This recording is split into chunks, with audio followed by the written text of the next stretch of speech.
De, de hecho, de esta lista de los 10 países más megadiversos, los 10 países más ricos, 6 países son países latinoamericanos, ¿no? Que son justamente estos que les muestro aquí: Brasil, Colombia, México, Venezuela, Ecuador y Perú.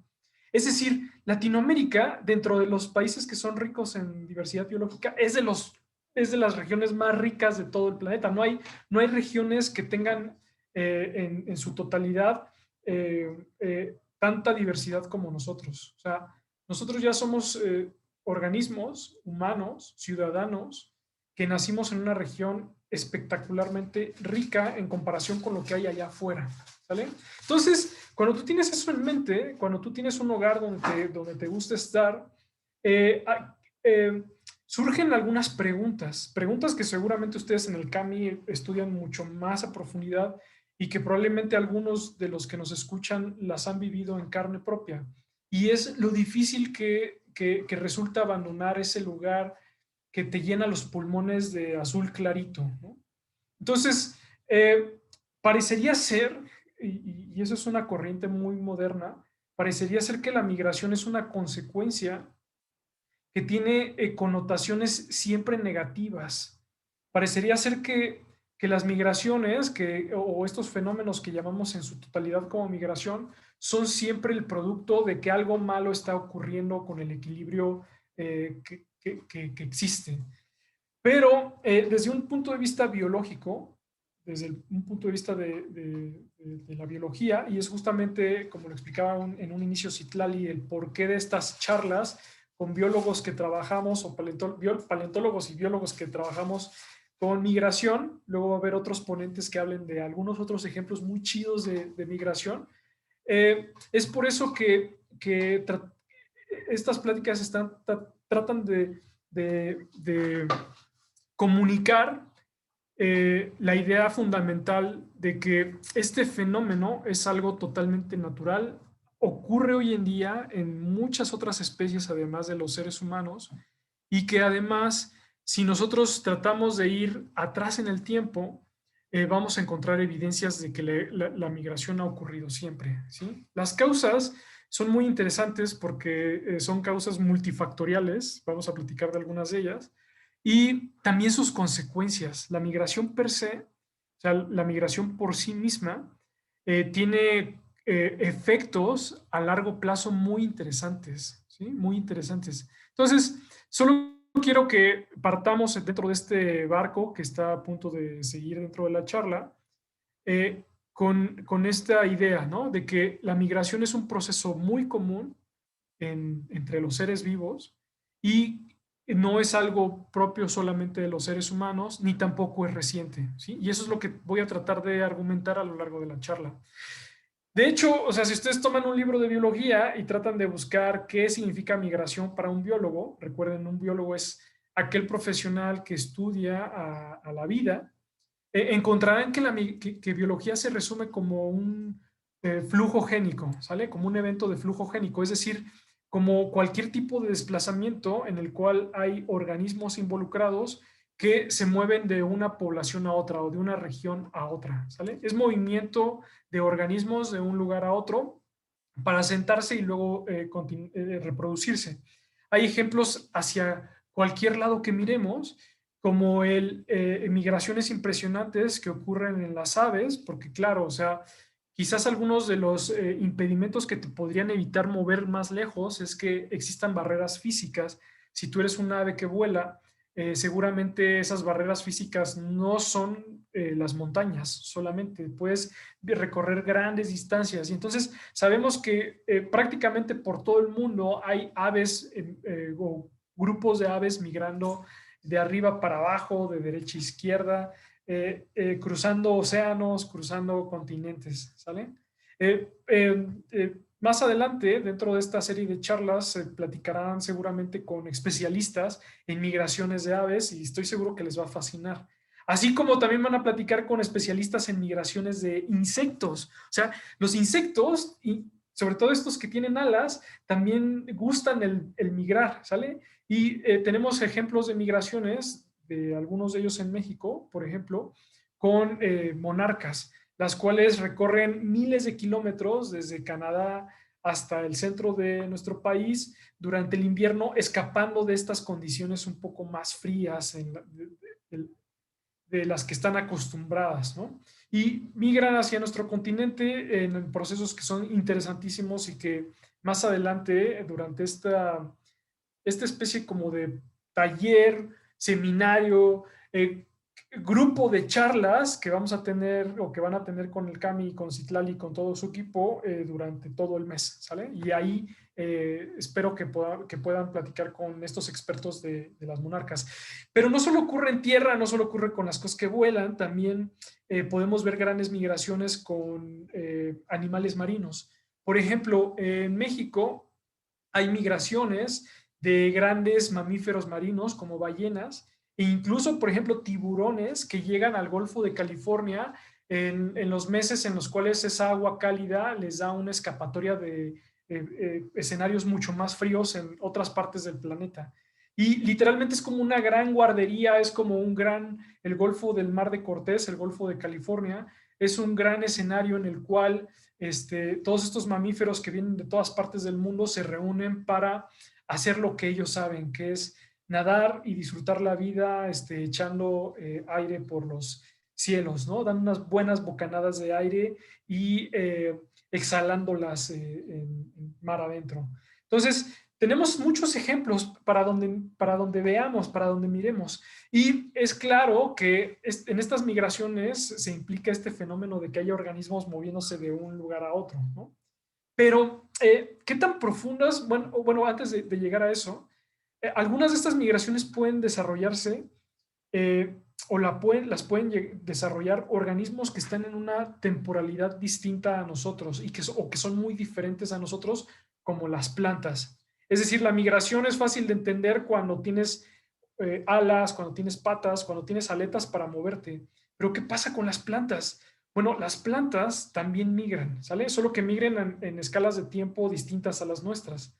Y si ustedes recorren algunas de las montañas del centro de México o incluso si ustedes recorren algunas de las montañas en los Andes en Sudamérica, encontrarán encinos, encontrarán pinos. Estos bosques de pinos y encinos que son muy comunes en zonas montañosas del centro de México, son migrantes que llegaron desde latitudes, desde lugares mucho más hacia el norte. Y literalmente cuando ocurrieron glaciaciones hace 3 millones de años hacia el reciente, esas glaciaciones fueron impulsando la migración de todos estos bosques hasta el centro de México. Luego, estando en el centro de México, vieron los volcanes y dijeron, wow, nos encantan los volcanes, nos encanta estar en latitudes muy altas, porque aquí pues como que está empezando a hacer mucho calor y se quedaron aquí, ¿sale? Entonces, cuando ustedes van a un bosque y abrazan un pino y un encino, literalmente es un descendiente de migrantes, de plantas que migraron desde hace cientos de miles o millones de años atrás, ¿no? Entonces, las plantas, o sea, no porque no tengas con qué moverte, no significa que no lo vas a hacer. Y de hecho, estas migraciones de ecosistemas también promueven o se desarrollan en un entorno de cooperación así increíble, ¿sale? O sea, en la naturaleza, estas migraciones generalmente lo hacen en conjunto algunos ecosistemas o bien reaccionan a las migraciones, como el caso, por ejemplo, de una migración muy importante que ocurre desde Estados Unidos y Canadá, de murciélagos hacia México. Y mientras estos murciélagos van migrando hacia México durante el invierno para tener a sus crías en México, para que sus crías sean mexicanas, todos los cactus, todos los agaves que florecen durante la noche, eh, literalmente van alimentándolos mientras van migrando. O sea, las flores, o sea, los agaves con los que se hace el tequila y algunos otros cactus, cuando está ocurriendo la migración de los murciélagos, comienzan a eh, desarrollar sus flores para alimentar a estos murciélagos y que los murciélagos a la hora de estar tomando su néctar se llenen de polen y puedan dispersar mucho más su progenie, o sea, sus descendientes. Entonces, o sea, en el mundo natural, pensar por un momento en si si la migración es mala o si o es una consecuencia de un desequilibrio o que siempre está asociada con cosas negativas, no tiene como mucho sentido, ¿sale? Es una discusión que vamos a dejar como un poco fuera porque estamos viendo migraciones a otro nivel, a un nivel mucho más profundo, lejos de la connotación que puede tener un ser humano, ¿sale? O sea, cuando tú ves la connotación que tiene un agave con respecto a los murciélagos, es que chido que ya está iniciando el invierno, porque con el invierno llegan los murciélagos a beber de mis flores y a participar en mi reproducción. De hecho, los agaves solo florecen una sola vez en su vida, y entonces cuando ustedes ven un agave con un buen de pencas y de repente ven el quiote o esta inflorescencia gigante que parece como un arbolito lleno de flores, lo hacen una sola vez en su vida, juntan toda su energía y luego mueren. Entonces, ahora imagínense que todo ese ritual súper hermoso natural ocurre influenciado por la migración de un habitante de la noche, ¿no? De un murciélago. O sea, eso nos vuela la cabeza. Entonces, van a ver durante esta serie de charlas o el objetivo que tenemos los biólogos de trabajar no de trabajar, de compartir o de charlar con especialistas en migración como gente del CAMI, es justamente abordar esta migración desde un enfoque biológico, ¿sí? Como algo que ocurre y como algo que es súper importante en la biología. Ah, miren, aquí está la diapositiva que les decía, ¿no? Este es un mapa donde se muestran estos murciélagos. Los murciélagos hay de muchos tipos, son muy diversos. Hay algunos que se alimentan solamente de flores, como si fueran abejas. De hecho, en Tehuacán, Cuicatlán, la reserva más grande de cactáceas en el mundo, en Puebla, se ha visto que un solo murciélago puede visitar hasta 2.500 flores en una sola noche. O sea, son súper trabajadores. Por eso hay que cuidar a los murciélagos, porque gracias a ellos es que se polinizan muchos tipos de plantas que florecen en la noche, ¿no? Y entonces migran y está sincronizada esta migración con, con que las flores se den. Pero cuando hablamos de migraciones, obviamente tenemos muchos ejemplos en la actualidad, pero si tratamos de buscar ejemplos en el pasado de la vida, tenemos que hablar de un concepto que es el tiempo geológico. Y para explicar tiempo geológico, casi sin decirlo, les voy a decir lo siguiente. Eh, en septiembre voy a cumplir un año más y cuando cumple ese año más voy a juntar 36 pesos dentro de mi bolsa, ¿sale? Esos 36 pesos dentro de mi bolsa equivalen a los años y entonces cuando hacemos esta reconversión, piensen cuánto se pueden comprar con 36 pesos en una tiendita, que serían 36 años. Bueno, los registros más antiguos de humanos en la Tierra, desde un enfoque paleontológico, tienen 300,000 años, 300,000 pesos. Imagínense que los fósiles más antiguos de humanos conocidos llegan a la tienda y sacan de su morral de cuero de animal 300,000 pesos y lo ponen sobre el anaquel, sobre la vitrina del tendero, ¿no? O sea, ¿qué te podrías comprar con 300,000 pesos, con 300,000 años? Si tú eres un mamut, más o menos puedes andar en ese orden como de los 250,000, si estás hablando de mamuts americanos, hasta millones de años. Entonces imagínense que mamuts, mastodontes, proboscidios, organismos que parecen este mamífero con esta trompa, podemos tener registros en México, los más antiguos, desde hace 5 millones de pesos, 5 millones de años, con fotéridos de esa edad. Entonces llegan con su trompa y la ponen sobre la vitrina, 5 millones de pesos. Pero si te vas, por ejemplo, a los registros de las llamas, de las alpacas bebés, de estos organismos que viven en los Andes, en Latinoamérica, estos muchachos tienen también registros fósiles en México y sus fósiles más o menos van también en ese orden, como entre los 5, 4, hasta recientemente tenemos fósiles en 7 millones de pesos. Entonces, imagínense poner 7 millones de pesos, ¡pum!, sobre la vitrina. Entonces, tiempo geológico te habla de una gran cantidad de sucesos, una gran cantidad de tiempo en el pasado que a veces cuesta trabajo como conceptualizar. Entonces, la idea de lo que sigue de esta charla es tratar de ver si con este dinero, con todo esto que pueden comprar estos organismos, podemos acercarnos hacia algunas de estas migraciones antiguas. Y bueno, para poner otro marco de referencia, un tiranosaurio rex que entre a una tiendita va a traer aquí debajo de su manita 66 o 67 millones de pesos, ¡pum! Y los va a poner ahí sobre la vitrina. Por favor, quiero unos panditas, joven, pero se los va a llevar todos, no importa, por eso soy un tiranosaurio rex, ¿no? Y los deja ahí sobre la tiendita. Entonces, tiempo geológico y registro de la vida en el pasado, o sea, tiene esas connotaciones, o sea, súper profundas. Luego, los fósiles, así como los fósiles, eh, justamente son registros de estos organismos que vivieron en el pasado.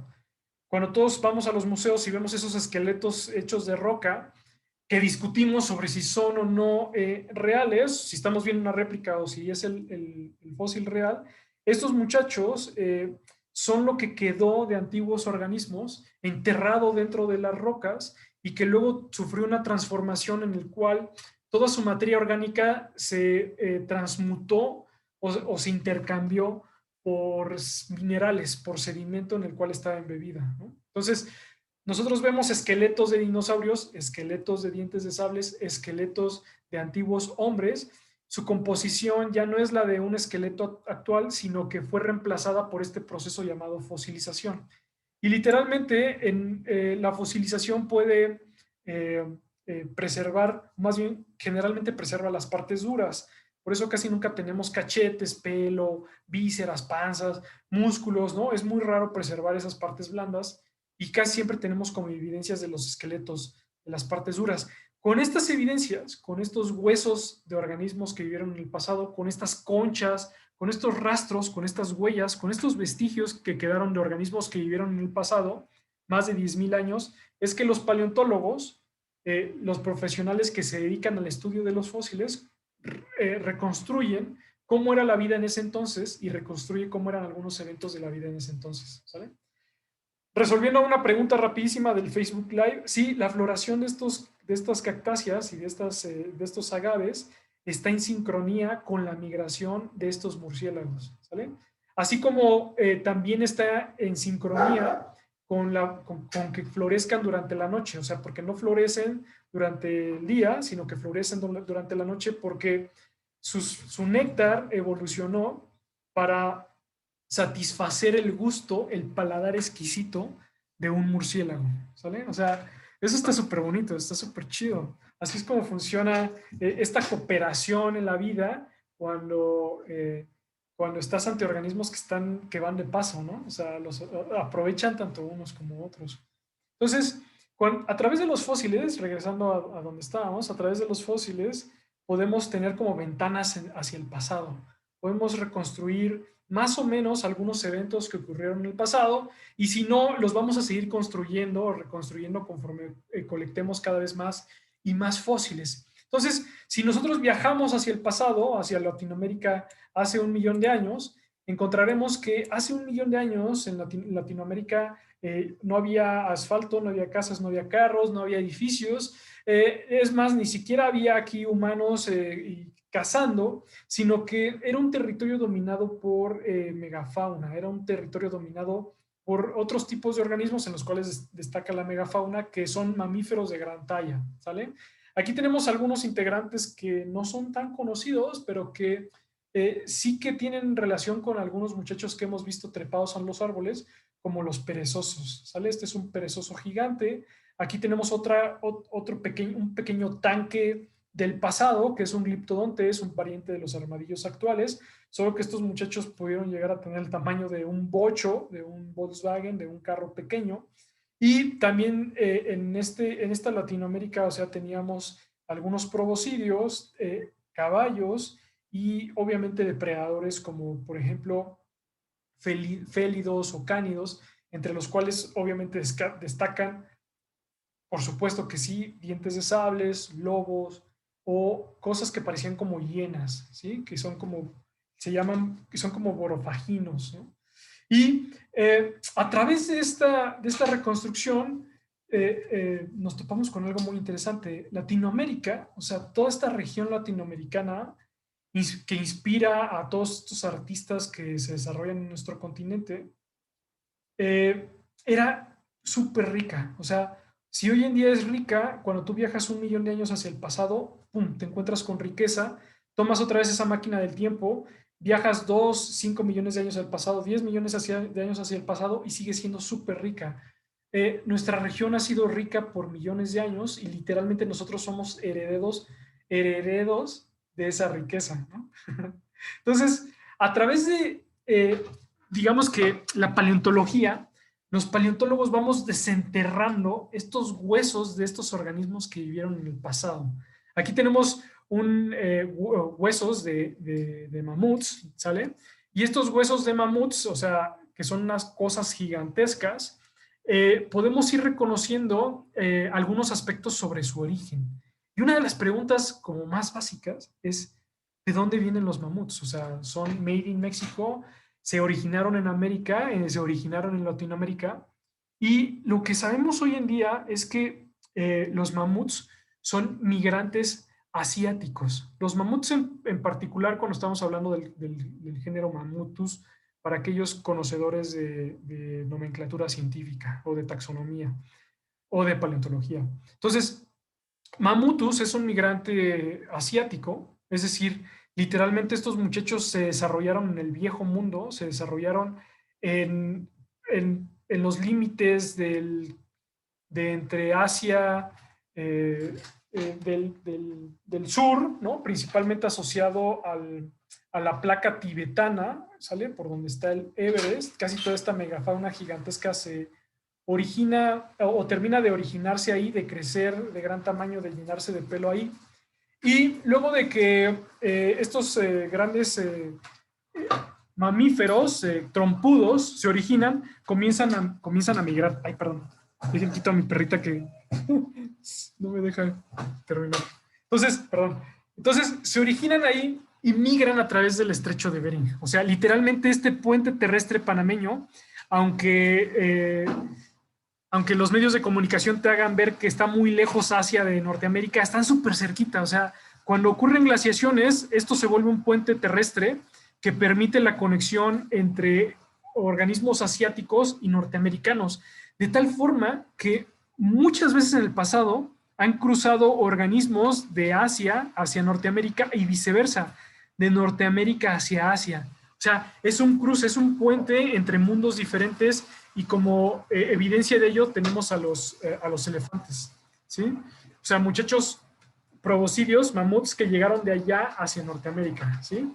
Los elefantes luego ya es una especie que solamente se encuentra, bueno, son dos especies, una que se encuentra en Asia y otra que se encuentra en, América, en África, perdón.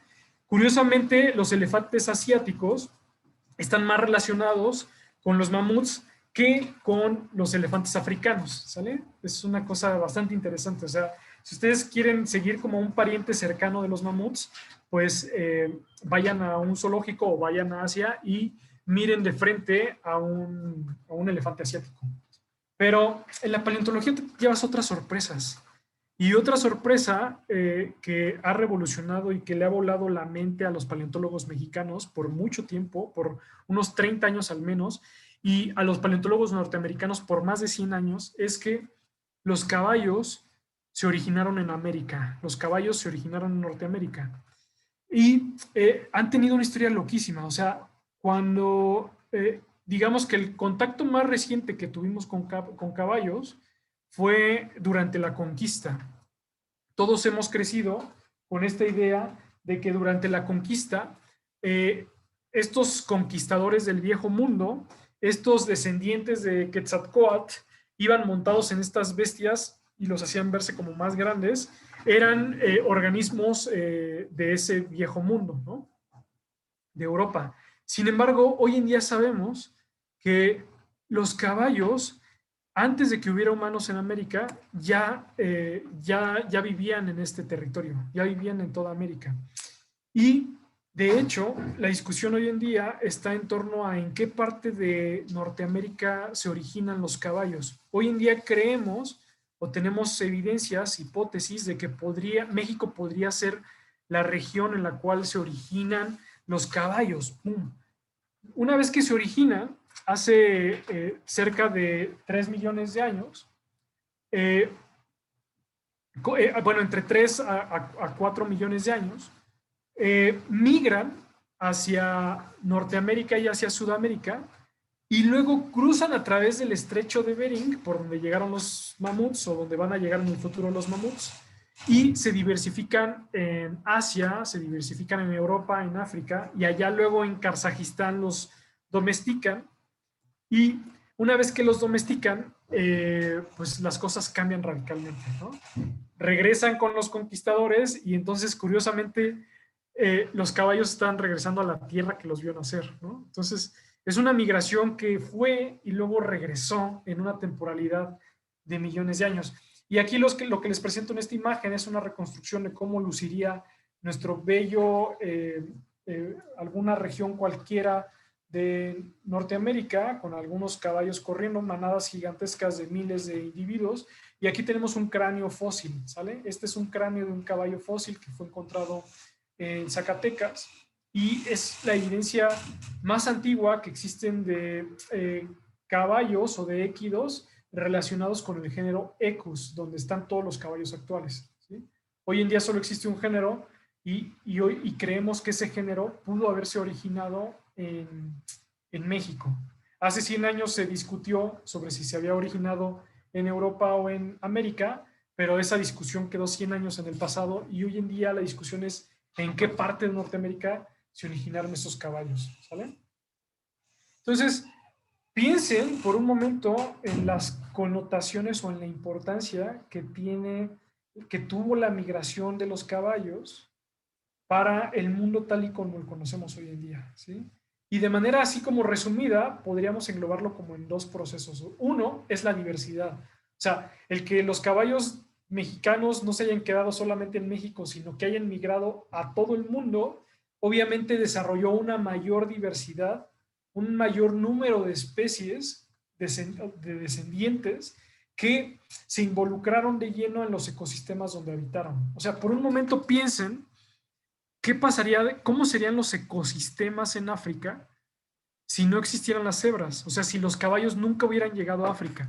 O sea, porque las cebras son descendientes de équidos, de caballos que migraron a África antes de que, después de que llegaron migrando a Asia y después de que llegaron migrando desde Norteamérica. ¿Sí me explico? O sea, es un proceso que ocurre todo el tiempo, todo el tiempo. Y de hecho ocurre con tanta frecuencia que a veces hasta te pierdes en qué organismos se originaron ahí y qué organismos llegaron, qué organismos fueron migrantes.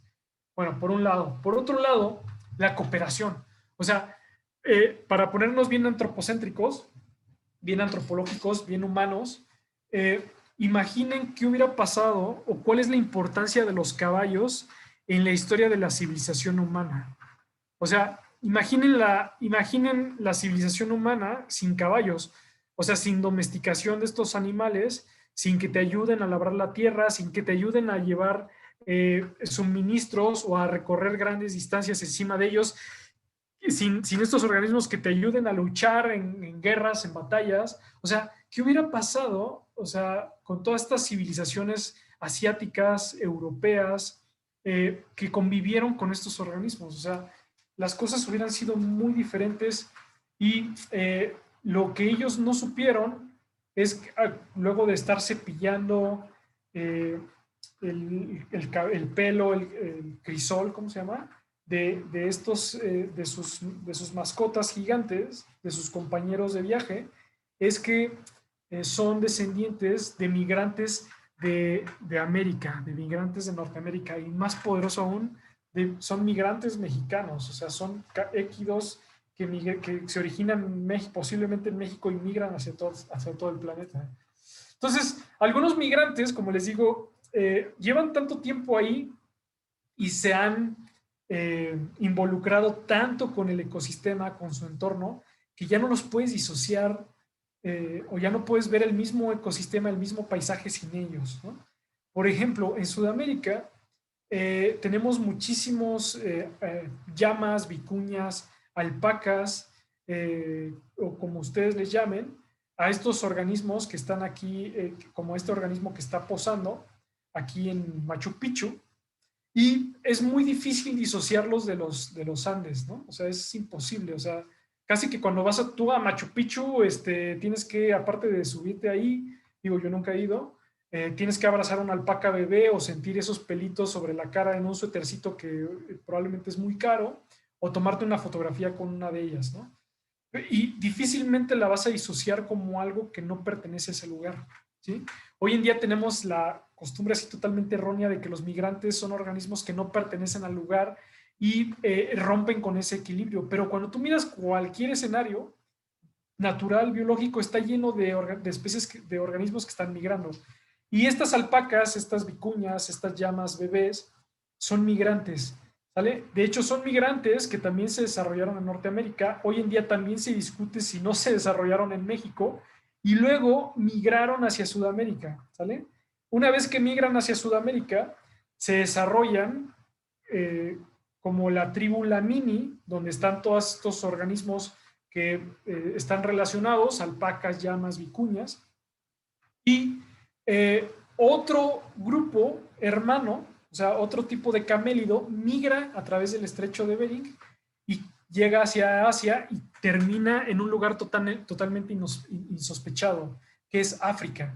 Cuando ustedes van a las pirámides de Giza y quieren, ven y quieren una foto perfecta con un camello al frente, estos camellos son descendientes de migrantes que se originaron en Norteamérica y cruzaron esta vasta extensión de territorio durante cientos de miles de años hasta su lugar actual, ¿no? Entonces, como les digo, o sea, incluso si vieras un camello, o sea, ¿qué puede ser más Egipto?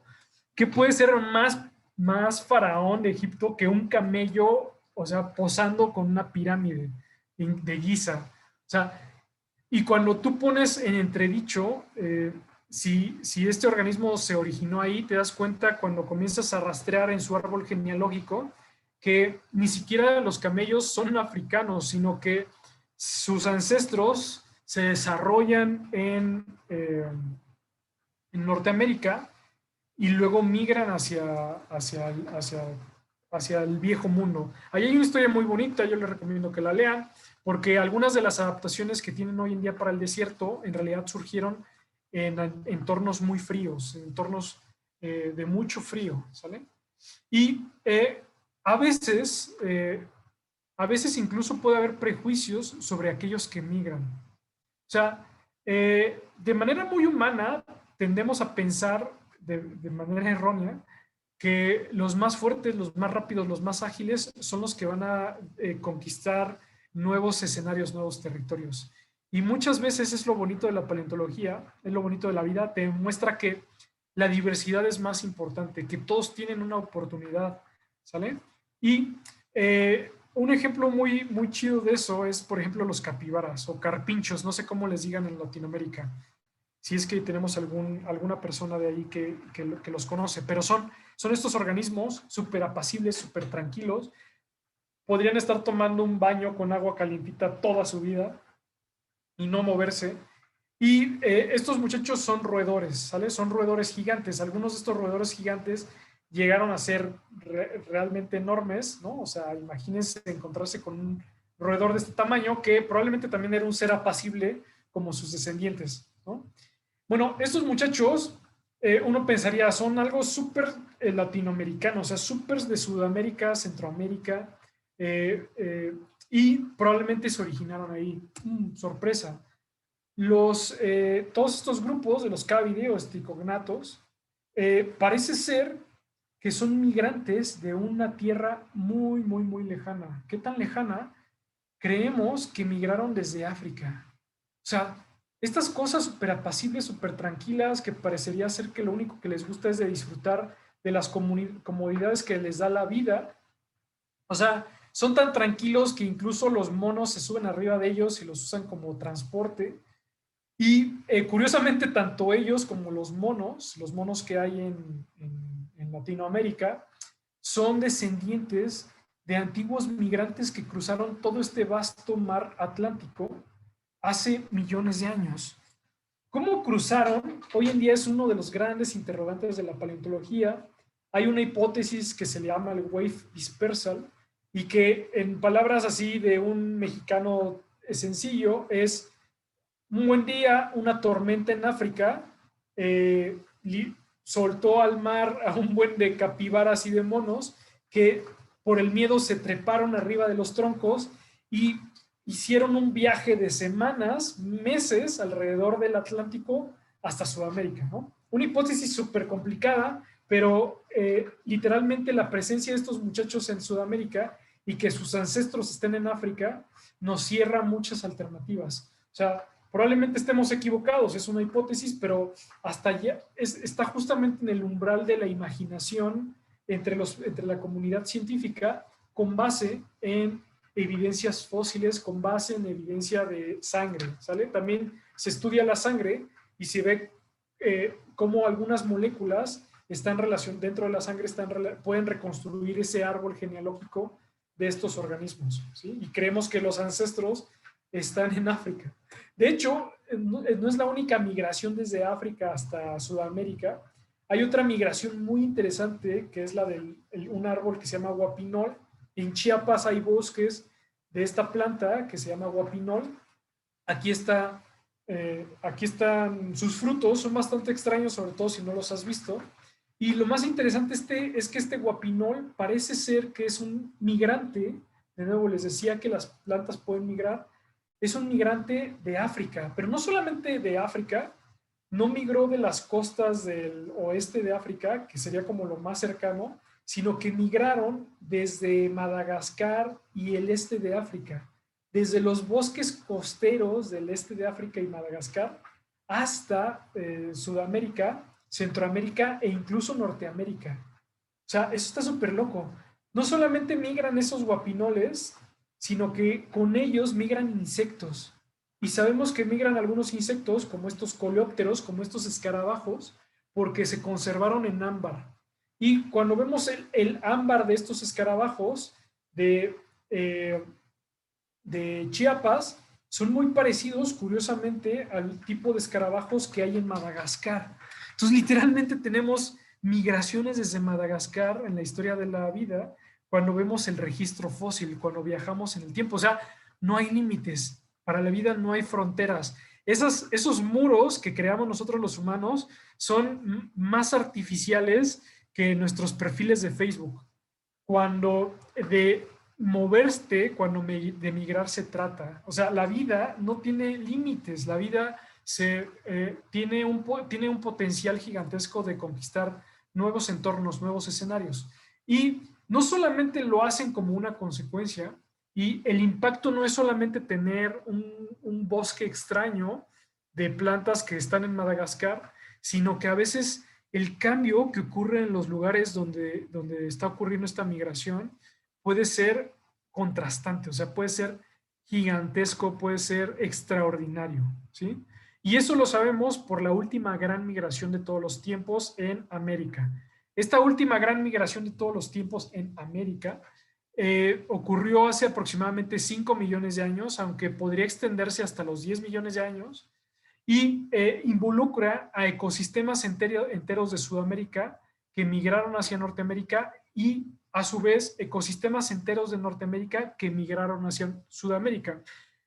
Podemos reconstruir mejor esta migración porque por los esqueletos o los fósiles de mamíferos, pero también migraron plantas, también migraron peces, también migraron insectos, también migraron probablemente suelos, ¿sale? Entonces migraron ecosistemas enteros. Entonces, esta migración se dio cuando Norteamérica y Sudamérica eran dos continentes separados. O sea, por millones de años, prácticamente desde que se rompe el continente donde vivían los dinosaurios y que se llamaba Pangea, cuando se divide en dos fragmentos, uno queda en el norte y otro queda en el sur, y los organismos que hay en cada continente evolucionaron separados. O sea, hay dinosaurios totalmente distintos en Sudamérica de los que hay en Norteamérica, porque prácticamente estos continentes estuvieron separados durante 180 millones de años. Pero recuerden que para la vida no importan las distancias, o sea, también hubo migración entre algunos dinosaurios entre el hemisferio norte y el hemisferio sur, ¿sí? Pero no era tan común que ocurriera, o al menos hoy en día creemos eso. Donde fue muy común es cuando una vez que emerge Centroamérica, emerge el puente terrestre panameño y se conecta aquí este pedacito de tierra. Si algunos de los que nos están escuchando viven o nacieron en Panamá, piensen que su país no estuvo ahí eh, o no es tan antiguo como lo es Norteamérica y Sudamérica. Literalmente emergió de las aguas cuando comenzó a formarse un arco de volcanes y luego descendió un poco el nivel del mar y se estableció esta colita, ¿sale? Esta tripita que conecta Norteamérica con Sudamérica. Una vez que se forma esta colita o esta tripita entre Sudamérica y Norteamérica, se forma este puente terrestre panameño, el cual no solo permitió el paso de mamíferos, sino que también permitió el paso, por ejemplo, de peces. ¿Cómo pasa un pez de agua dulce de Sudamérica hacia el centro de México, por ejemplo, ¿no? O sea, obviamente lo hicieron con ecosistemas enteros, o sea, con cuerpos de agua. Estas migraciones están en una temporalidad distinta a la nuestra, involucran miles de años, involucran flora y fauna eh, compartiendo, apoyándose mutuamente para poco a poco, generación tras generación, ir avanzando. Y ocurrió en los dos sentidos. O sea, tanto organismos de Sudamérica llegaron hacia Norteamérica como organismos de Norteamérica llegaron hacia Sudamérica. Y hoy en día eso lo tenemos súper registrado. O sea, aquí les muestro dos mapas en los cuales todos los que están aquí arriba, en esta imagen, en la izquierda, son organismos sudamericanos que emigraron hacia Norteamérica y se volvieron súper importantes, o sea, perezosos gigantes, ¿quién no ha visto una zarigüeya o un tlacuache, cliptodontes o armadillos, y cosas que ya se extinguieron como aves del terror? El máximo depredador en Sudamérica era un ave de 3 metros que se llamaba ave del terror, llegó a cotorrear un rato a Norteamérica y luego se extinguió y dejó muy pocos fósiles, casi ningunos en nuestro territorio. Por otro lado, hubo migrantes norteamericanos en Sudamérica. Estos migrantes norteamericanos fueron proboscidios, como mamuts, mastodontes, osos, félidos, y también hubo caballos.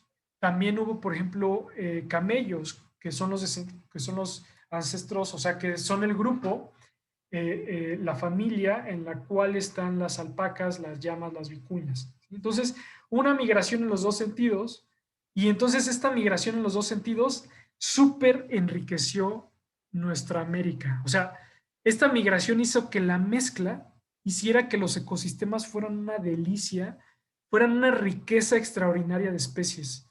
Nosotros tenemos paisajes hermosos que se muestran detrás de la ventana cuando nosotros nos despertamos por la mañana a respirar este azul clarito por la consecuencia o como consecuencia de migraciones o de este evento de migración gigantesco que ocurrió entre Norteamérica y Sudamérica. Literalmente lo mejor de América, lo mejor de la flora, la fauna, de los bosques, de las selvas, de los manglares, de los pastizales, de las estepas, de las tundras, lo mejor de todo ecosistema que haya en América es producto de una migración entre flora y fauna, entre estos valientes que se atrevieron a ir un poco más lejos hace millones de años.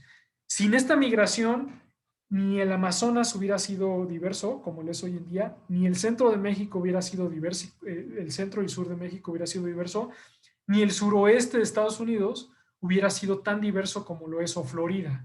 O sea, todos los hotspots de biodiversidad que hay en América, sureste de Estados Unidos, Florida, centro de México, sureste de México, Centroamérica y Sudamérica, o sea, todo eso no sería tan diverso como lo fue gracias a esta migración entre ecosistemas enteros, que mientras se cruzaban iban interactuando entre ellos, iban generando nuevas redes.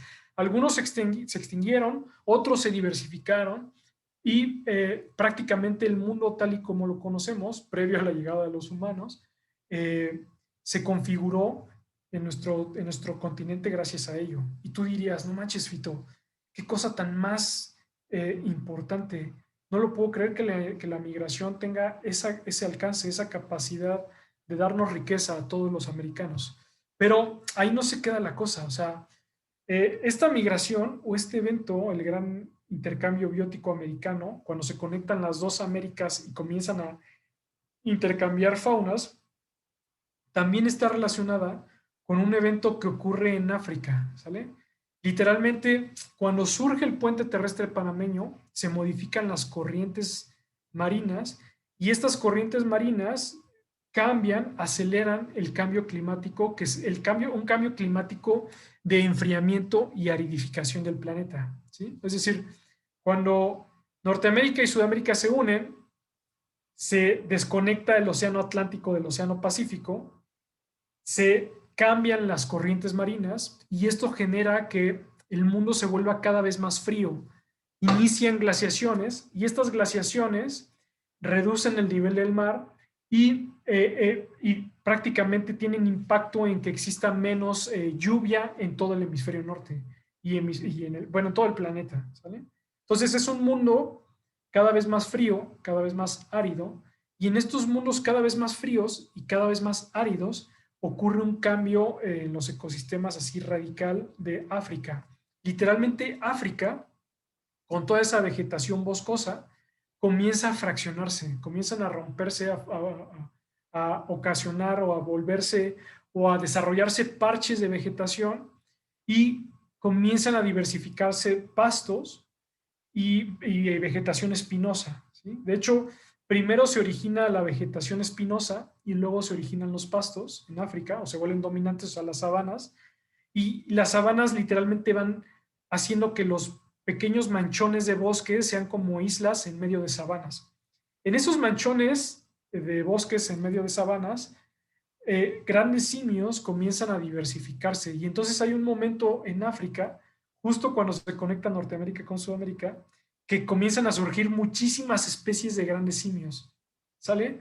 No solamente especies relacionadas con nuestro origen, sino también gorilas, chimpancés, bonobos, orangutanes y obviamente también Homo, ¿sale? Simios del género Homo, en el cual hay varias especies o bien algunos géneros relacionados con el género Homo, como Australopithecus, ¿sí? Esta es una imagen de Australopithecus, de un ancestro de nuestro árbol genealógico. O sea, si ustedes tienen un arbolito, un centro de mesa que se robaron de los 15 años, bueno, que se robaron los 15 años, y ahí han intentado poner a todos sus ancestros, muy en la base de ese árbol genealógico va a haber Australopithecus, ¿sí? O sea, algunos de sus ancestros parecían esto. Y estos ancestros, literalmente, sin ellos saberlo, sin darse cuenta, de repente vivieron en una África cada vez más dominada por pastizales y tuvieron que cambiar totalmente su forma de vida, sin saberlo, porque ese cambio en la vegetación era consecuencia de algo que estaba ocurriendo, o sea, en un mundo totalmente ajeno a ellos, o sea, en América. Y una vez que se diversifican dentro de África, todos estos grandes simios, comienza a ser África una fábrica de especies de hombres, de distintas especies de humanos. Hoy en día sobrevivimos nosotros, Homo sapiens, aunque en esa sobrevivencia Homo sapiens se mezcló con otras especies como Homo neanderthalensis, ¿sale? O denisovianos, que hoy en día se discute si no serán otra especie llamada Homo longi y otra especie desconocida. Entonces, este es un mapa, así que ustedes seguramente dibujaron cuando estaban en el kinder y cuando estaban aprendiendo a escribir o en la primaria aprendiendo a escribir sobre especies de humanos dentro de su árbol genealógico. Y en los colores se muestran como las principales áreas de distribución de algunas especies que fueron contemporáneas, no son las únicas, hubo más especies contemporáneas conviviendo con estas tres, como Homo floresiensis, el hombre de las flores, o bien Homo longi o los denisovianos, o incluso algún Homo sapiens, bueno, no Homo sapiens no, pero Homo neanderthalensis pudo haber convivido con otros como Homo heidelbergensis, etcétera, ¿sí? Entonces, lo que estamos viendo aquí es otra peculiaridad superpotenciada de este nuevo simio, de este nuevo humano que se desarrolla en África, y es su amplia capacidad por viajar hacia todos los rincones del planeta. Literalmente, Homo sapiens viajó hacia todas partes O sea, bien lo sabemos nosotros, que incluso podemos tener esta charla y ustedes escuchándome del otro lado de la ciudad, del otro lado del país, del otro lado del mundo, ¿no? Y es como, o sea, es simplemente una reminiscencia de este potencial que tuvieron nuestros ancestros. Estos homínidos literalmente no tenían barreras geográficas, no tenían barreras geopolíticas. Caminaban, migraban hasta donde les dictaba el corazón y ahí se asentaban y continuaban desarrollándose. Lo hacían con tanta frecuencia que se separaban en distintas especies, ¿sale? O sea, son especies de humanos totalmente distintas una de la otra, ¿sí? Todos ellos con la capacidad, o al menos de los que les muestro aquí, de producir fuego, o sea, de tener fogatas, de hacer herramientas de piedra, de en las cuevas tener chimeneas, de utilizar plantas medicinales, de construir balsas, de enterrar a sus muertos, de tener un lenguaje, de tener iconografía, de tener un pensamiento abstracto, ¿sale? O sea, probablemente expresiones que hoy en día los humanos creemos que son solo de nuestra especie, pero cuando tú escarbas un poco en el registro fósil te das cuenta que ya las tenían. Por ejemplo, los primeros instrumentos musicales no los inventó Homo sapiens, lo inventó Homo neanderthalensis, no Homo sapiens.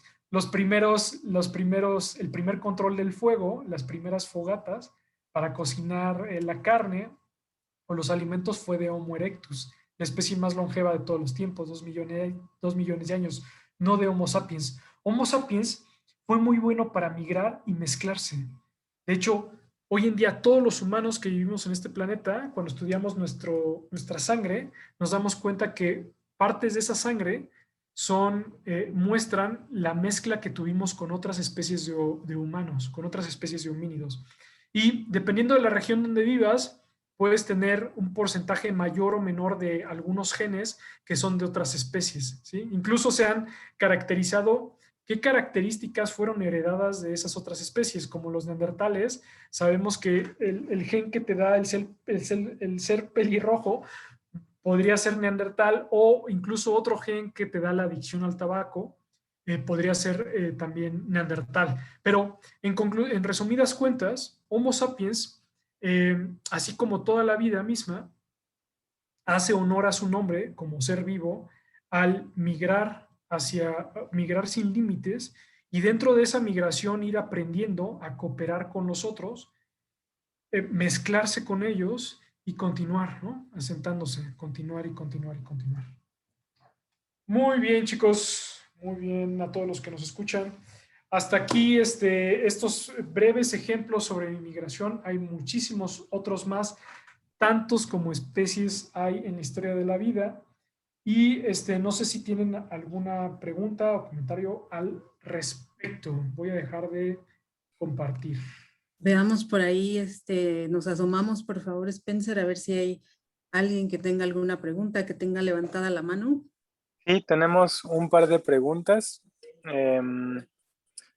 Una de ellas dice, desde Chihuahua preguntan, ¿cuál sería el animal que migra la mayor distancia? Es una muy buena pregunta. Es una muy buena pregunta. Considera esta respuesta como que yo no soy experto en estos animales y sus migraciones, pero hay récord, o hasta donde yo sé, el récord del organismo que se ha desplazado durante mayor tiempo, durante mayor distancia, lo tiene un ave. Y no quiero equivocarme. Ay, ¿cómo se llaman? No, a mi mente me llega una palabra que es la de los vencejos, pero probablemente estoy... Albatro. No me acuerdo. Es un ave en los museos, o sea, pueden volar durante semanas, ¿no? Antes de pararse.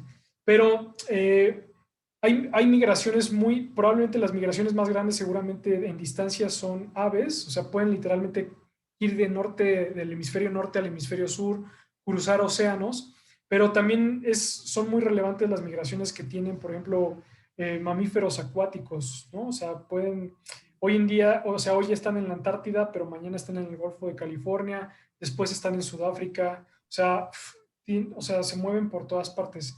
O si te vas como a tamaños y expectativa de vida, la plática que van a tener después con algún otro de los biólogos, si es que se hace, espero que sí, ya nos dirá Citlali, sobre monarcas. O sea, las monarcas, un insecto que para migrar tiene que modificar cuánto tiempo vive, o sea, multiplica su vida para poder seguir migrando. O sea, cuando migra se vuelve más longevo, ¿no? Y no quiero ser spoiler alert, pero multiplica varias veces su vida, nada más les voy a decir eso, ¿no? Para que lleguen a esa plática cuando migran. O sea, el abuelito vivió varias veces tu vida y tú solo tienes una, pero tu nieto cuando va a migrar extiende su vida como en una generación que le llaman generación Matusalén. Entonces, este, es muy interesante estas super migraciones, ¿no? Muchas gracias. Tenemos una pregunta más. Y dice, ¿cuánto tiempo existió en este continente el ave del terror? Ah, qué buena pregunta. Bueno, estas aves del terror que participan en el intercambio de biotas se extinguen, si no me falla la memoria, hace como búsquenlo en Wikipedia, pero entre unos 3 a unos 5 millones de años. O puede ser 2.5 millones de años como a 4 millones de años. Por ahí debe estar la cifra, ¿no? Se extinguen a finales del Plioceno y ya no están en el Pleistoceno. De hecho, se extinguen tanto en Norteamérica como en Sudamérica. En Norteamérica solo tenemos algunas evidencias de que estuvieron en Florida. Estas aves del terror medían 3 metros, no podían volar, obviamente tuvieron que cruzar caminando, pero en México no tenemos fósiles del ave del terror. De tal forma que hoy en día los paleontólogos tienen la discusión sobre si en realidad cruzaron por México o si cruzaron por las islas del Caribe, ¿no? Imagínense un ave del terror, eso está muy chido porque un ave del terror que si no vuela, pues ¿cómo le haría para cruzar o sea, en el Caribe, ¿no? De una isla a otra. Llegar hasta Florida y extenderse un poco hasta Texas y ya, ahí su registro súper pequeñito, solo un puñado de fósiles conocidos de esta región y luego todo lo demás ya no tienes aves del terror. En Sudamérica hay aves del terror por todas partes, pero cuando ocurre el gran intercambio biótico americano y llegan los dientes de sables, los lobos y los osos, compiten con ellas y las extinguen. Y entonces ya no sobreviven, ¿no? Y ellos se vuelven como los depredadores dominantes, tan dominantes que hubo algunos osos, o sea, los osos más grandes existieron justamente luego de su migración de Norteamérica a Sudamérica. Arctodus, un género de un oso que llegó a ser mucho más grande que un oso polar y y pues era un monstruo que te habla de lo mucho que le gustaba el nuevo lugar al que llegó, ¿no? Pero están bien chidas, ¿no? Las aves del terror. Es el Qué santo. interesante. No Muy sé si interesante. Sí, ya lo demás que tenemos son comentarios de saludos. Tenemos un comentario que dice, saludos desde la Casa del Migrante, Chihuahua. Acá tenemos el gusto de ver todas las mañanas algunos mirlos. También tenemos otro comentario que dice, saludos desde el CAG. También nos comparten que en Colombia el nombre de los animalitos que decías Ah, qué es chido. chingüiros. ¿Cómo? Chingüiros. Chingüiros. Chingüiros. Ajá. Órale, Y chingüiros. me parece que son todos los comentarios. muchas gracias. Híjole, pues, ¿qué te digo, Fito? Que estamos aquí todos bien picados atrás de la pantalla escuchándote. Y pues sí es de verdad un gustazo, ¿no? Que alguien te cuente de esta manera, pues, con tanto gusto y tanta emoción acerca de los datos que está aprendiendo, bueno, que has estudiado, que has investigado, ¿no? La verdad que sí estamos así de cuéntanos más, casi sacamos un cafecito para que nos sigas contando, pero bueno, tenemos aquí un tiempo, no te entretendremos mucho más, solo comentar algunas cosas que ya nos has compartido en esta charla. Me encantó una frase con la que empezaste, ¿no? Que decías que uno se queda en un lugar en el que te llena los pulmones de azul clarito, que me pareció lindísimo, ¿no? Esta idea acerca de, pues, que uno busca, pues, también estar bien, ¿no? Como en muchos sentidos, pero ese respirar y sentirte a gusto en el sitio donde estás, pues sí, es algo que pues, creo que todas las personas buscamos, ¿no? También Fito nos ha comentado acerca de la migración, que esta es multifactorial, que es un proceso muy común en la naturaleza, que no solo ocurre en humanos y además que no es reciente, como ya bien nos ha contado, ¿no? Estamos hablando de millones de años atrás en que han ocurrido estas migraciones que ya nos contaba y pues es muy interesante saber, ¿no? Como estos datos inesperados acerca de los carpinchos, de los caballos mexicanos, bueno, eso está así como increíble, los camellos, algo tan, un ser tan icónico, ¿no? De aquellas tierras, que venga pues de un sitio tan diferente también, ¿no? Y pues bueno, así como esto, pues ya quiero probar el guapinol, vámonos a Chiapas a ver a qué sabe Ajá, esto que vino de tan lejos, ¿no? ajá.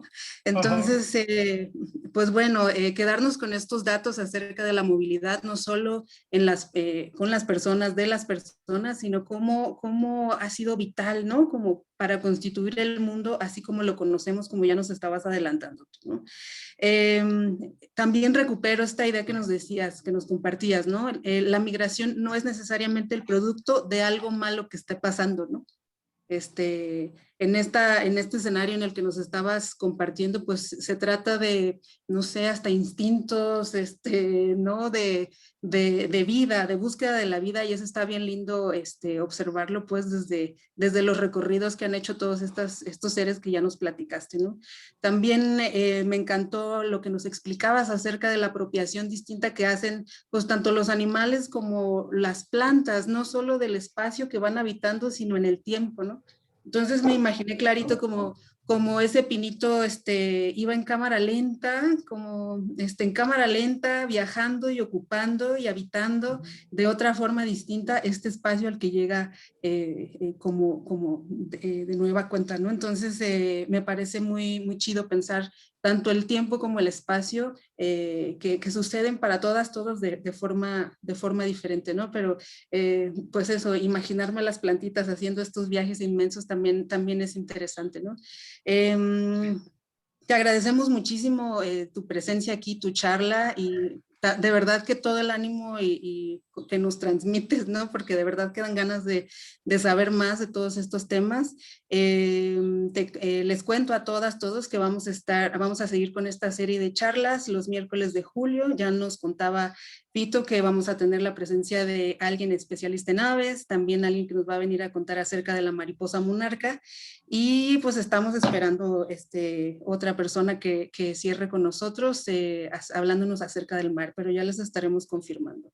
También contarles que Fito va a tener un curso próximamente al que quizás nos quieras invitar porque a él le gusta trabajar con niños y niñas y ha también tenido oportunidad de compartir con otros chicos y chicas pues su trabajo, ¿no? Entonces creo que pues esa experiencia de compartir conocimiento con chicos y chicas pues bueno, aquí nosotros le estamos como saboreando también porque pues ha sido pues súper chido, interesantísimo lo que nos estás compartiendo aquí, ¿no? Entonces, pues por ahí, si nos quieres invitar a tu curso, o luego lo compartimos por ahí. Sí, claro, claro, claro, claro, sí, pues yo estuve muy contento, muy, muy, muy contento. Quizás para a manera de complementar o de cerrar lo que tú nos mencionabas, Citlali, migración, un proceso natural, tan antiguo como la vida misma. O sea, de hecho, un biólogo ni siquiera puede imaginar cómo sería la vida si no existiera la migración. O sea, como que se nos quema ahí dentro un chip. O sea, no, es incompatible. Y también la migración te dota de diversidad. O sea, este concepto de flujo génico incrementa la diversidad genética. La diversidad de los organismos es muy importante. Para los biólogos o para la vida, más importante que ser el más fuerte, el más rápido, el más poderoso, el más inteligente, es que tengas una población diversa, que tengas una especie con múltiples capacidades de respuesta a una pregunta o a un proceso, a un evento, algo que no se ha dado. Entonces la migración te impulsa, te inyecta de diversidad y vuelve a los ecosistemas más dinámicos, más, más activos, más resilientes, más saludables, incluso si usamos un término de la medicina como en la biología, ¿no? Entonces, a mí, yo creo que el esfuerzo que ustedes están haciendo justamente por acercar este proceso hacia los ojos de todos y sobre todo porque entre, yo creo que en donde puede haber un cambio real, que es en los niños, ¿no? O sea, y justamente por eso a mí me gustan estos, o sea, mis actividades como enfocarlas en los chavitos, porque creo que los chavitos, ya sé que es la frase más choteada de la historia, son el futuro, o sea, pero es totalmente cierta, o sea, quizás nosotros no tengamos las respuestas a cómo cambiar nuestro mundo o a cómo cambiar la ideología de los que comparten este escenario con nosotros, pero probablemente las respuestas las tengan generaciones que vienen abajo. O sea, y entonces o sea, tenemos que acercarnos a ellos, tenemos que desarrollar estos talleres, y yo creo que la paleontología, yo creo que la biología tiene, es como uno de esos dulces, es como un dulce que fácilmente le puedes ofrecer a un niño. Y lo va a tomar y lo va a degustar y luego se va a maravillar con toda esa complejidad de sabores y le va a encantar. Entonces, a través de no significa que todos los niños en el mundo tengan que ser biólogos, o sí, pero sí todos debemos de tener como una mente biológica. De hecho, el mundo que nos toca vivir debe de estar más en comunión, más en armonía con procesos naturales, con el entorno en el que vivimos. Y para entender el entorno, pues tienes que estar abrazando un árbol. Y para entender el bosque tienes que saber que llegó migrando, y para saber si migró o no, pues tienes que desenterrar sus esqueletos permineralizados, ¿no? Sus troncos llenos de sílice. Entonces, este, sí, próximamente, seguramente les vamos a dar un poquito más de información, pero vamos a seguir haciendo otras cositas más adelante. Estoy seguro que sí. Súper. Muchísimas gracias de nuevo a Fito. No sé si por ahí las personas que nos están viendo, escuchando, tengan alguna, ahora sí que una pregunta o un comentario. Si no, pues en lo que alguien se anima, les cuento que seguimos en el proyecto del que sale esta serie de charlas, que es el Club Cami, que es una iniciativa del Centro de Apoyo Marista al Migrante y que está ocurriendo ahora gracias a un financiamiento de la GIZ y Fundación Merced. Entonces, pues aquí seguimos en los registros para que niños, niñas y adolescentes entre 6 y 17 años puedan inscribirse a esta plataforma que es gratuita, totalmente gratuita, con actividades virtuales en las que estamos ahí platicando un poco más acerca de la migración. Este mes les decía que estamos hablando acerca de los ciclos migratorios y por ahí vamos a tener información que complemente todo esto que nos ha compartido hoy Fito, y por ahí algunas actividades y un club de lectura que tenemos programado para todas las personas que participen. Entonces, pues píquenle por ahí en el Facebook del CAMI, ahí tenemos el registro y toda la información acerca del club. Inviten a las personas para que vengan a platicar y pues nos miramos la siguiente semana, el siguiente miércoles, con la segunda charla de esta serie acerca de la migración en el reino animal. Muchas gracias a Adolfo Pacheco, que nos ha acompañado y ha compartido toda esta información. Gracias, Spencer, también que estuviste por acá, y gracias a todas las personas que se conectaron hoy por aquí por el Facebook. Nos seguimos encontrando. Muchas gracias a todas, todos. Gracias, Adolfo. Gracias, Itzla. Tenemos un comentario, bueno, dos más. Venga. Bueno, uno que dice: la migración enriquece biológica o culturalmente hablando. También tenemos otro que dice: qué charla tan interesante, muchas gracias. Y uno más que dice: felicidades, muy interesante todo, gracias. Muchas gracias a ustedes por estar por aquí y pues bueno, ahí le estaremos tocando la puerta a Fito para que nos comparta más cositas y por ahí les vamos contando también. Muchas gracias y buena tarde. Buena tarde. Bye bye.